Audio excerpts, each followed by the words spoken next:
եք զոհվեիք, դուք ես կենթանի ընդհանրապես, դուք ես կենթանի,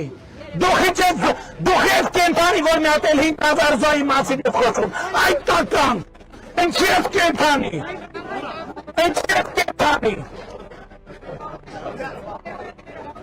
Կարող է թվալ, թե վերջին ընտրություններից հետո վարչախումբը ավելի է ամրապնդել իր դիրքերը, սակայն ընտրություններ ասածը շատ պայմանական է, քանի որ վարչախումբը եւ նրա պարագլուխը այլևս ոչ լեգիտիմ են, ոչ էլ լեգալ։ Միջազգային հանրությունը եւս հրաշալի հասկանում է եւ գիտե, որ Փաշինյանը այլևս երբեք չի ունենա եւ չունի նախկին լեգիտիմությունն ու լեգալությունը։ Անհնար է պարզապես պատկերացնել, որ նման լայնածավալ ռեպրեսիաների, վարչական ապարատի բիրտ ճնշման, ընտրակաշառքների լայնածավալ օգտագործման եւ բազմաթիվ այլ միջոցներով վարչախումբը ստանար նույնիսկ հայտարարված արդյունքները։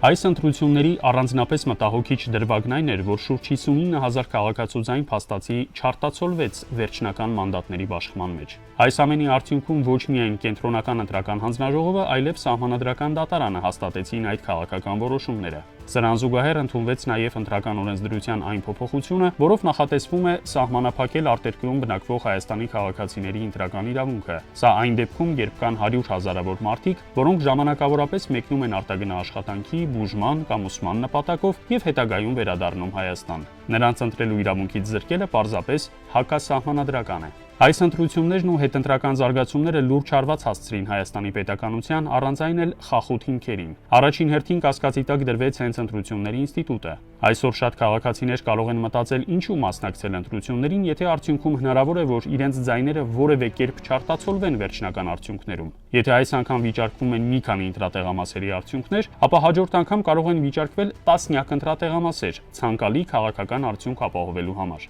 Այդ դեպքում արդեն խոսքը չի վերաբերում ազատ ընտրություններին, դա այլևս ընտրություն չէ, այլ վարչական որոշումների միջոցով քաղաքական արդյունքի ձևավորում։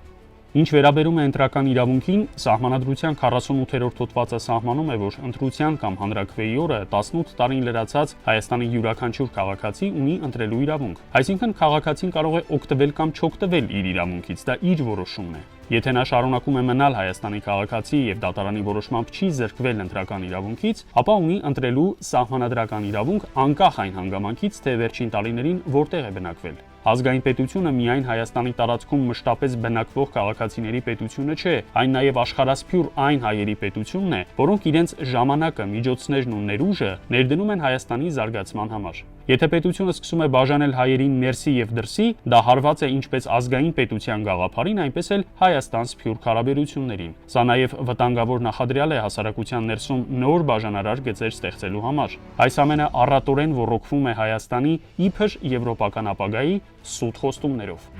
Ինքնիշխանության ավելի մեծ կորուստ եք ունենում, եթե մի հաշվով դառնայիք Եվրամիության անդամ։ Բարեբախտաբար չենք դառնալու, որովհետև Եվրամիության օրենսդրությունը ավելի խիստ է եւ ասում է վարվի այսպես։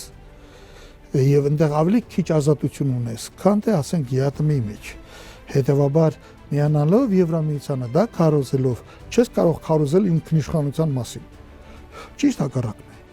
Եվրամիությունը Հայաստանին չի սպասում, եւ Հայաստանն էլ պատրաստ չէ անդամակցելու Եվրամիությանը։ Փաշինյանը պարզապես մոլորեցնում է հասարակությանը իրեն եւ իր քաղաքական ուժը ներկայացնելով որպես եվրոպամետ ուժ։ Սակայն այն քաղաքականությունը, որը նա վարում է երկրի ներսում, որևէ աղերս չունի եվրոպական ժողովրդավարական արժեքների հետ։ Քաղաքական պատվերով մարդկանց կալանավորելը, եկեղեցու ներքին գործերին միջամտելը, սահմանադրությանը հակասող օրենքներ ընդունելը կամ սահմանադրական դատարանի նկատմամբ քաղաքական ազդեցության ուղեգիծը չեն համապատասխանում այն սկզբունքներին, որոնց վրա հիմնված են եվրոպական ժողովրդավարությունները։ Դժվար է պատկերացնել օրինակ, որ Գերմանիայում կամ եվրոպական որևէ այլ երկրում ընտրական հանձնաժողովը կամ դատարանը նման ձևով անվավեր ճանաչեր որևէ քաղաքական ուժի ձայները խորհրդարանի կազմը փոխելու նպատակով։ Ուստի երբ խոսվում է եվրոպական արժեքների մասին, նախ պետք է դրանք կիրառել սեփական երկրում։ Հայաստանի քաղաքացիներին ներկայացվում է մի պատկեր, թե իբր Եվրամիության անդամակցությունն արդեն մոտ է, մինչդեռ իրականությունն այլ է։ Տարիներ շարունակ այդ ճանապարհին են նաև Վրաստանը եւ Թուրքիան, սակայն նույնիսկ նրանց դեպքում անդամակցության հարցը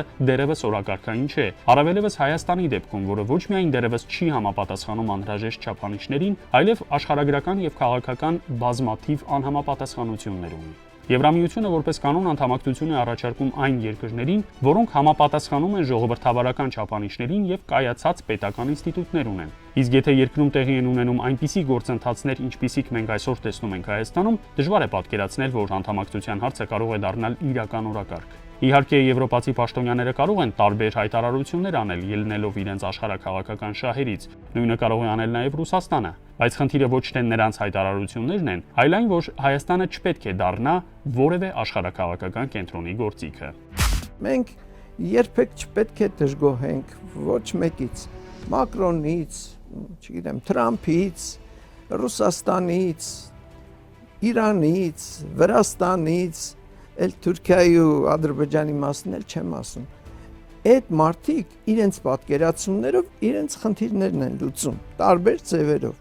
նաև մեզ համար անընդունելի ձևերով։ Մենք ենք, որ մեր շահերը պիտի պաշտպանենք, ներկայացնենք եւ թույլ չտանք, որ ամեն մեկը ով հասնի, օգտագործի ու գնա առաջ։ Սա է իրականությունը, եթե դու քո շահերին, քո երկրի հետաքրքրություններին տես չես կանգնում, ճիշտ հակառակը, եթե դու ես սկսում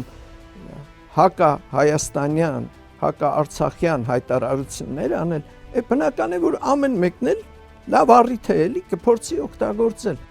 Վերջին տարիներին վարչախումբը բազմիցս հայտարարել է, թե հավաքական անվտանգության պայմանագրի կազմակերպությունը ՀԱՊԿ-ն սպառնալիք է Հայաստանի անվտանգությանը։ Եթե իշխանությունը իսկապես այդպես է կարծում, ապա թող քաղաքական խիզախություն եւ համարձակություն ցուցաբերի եւ դուրս գա այդ կառույցից, կամ այլևս չանի նման հայտարարություններ։ Չի կարելի մի կողմից անընդհատ հայտարարել, թե այն կազմակերպությունը, որի հիմնադիր անդամներից մեկն ես դու, սպառնալիք է քո անվտանգությանը, մյուս կողմից շարունակել ոչ միայն մնալ դրա մեջ, այլև զարգացնել հարաբերությունները անդամ պետությունների, օրինակ Ղազախստանի հետ։ Միջազգային հարաբերություններում նման երկիմաստություն որևէ այլ տեղ չկա, դա բացառվում է։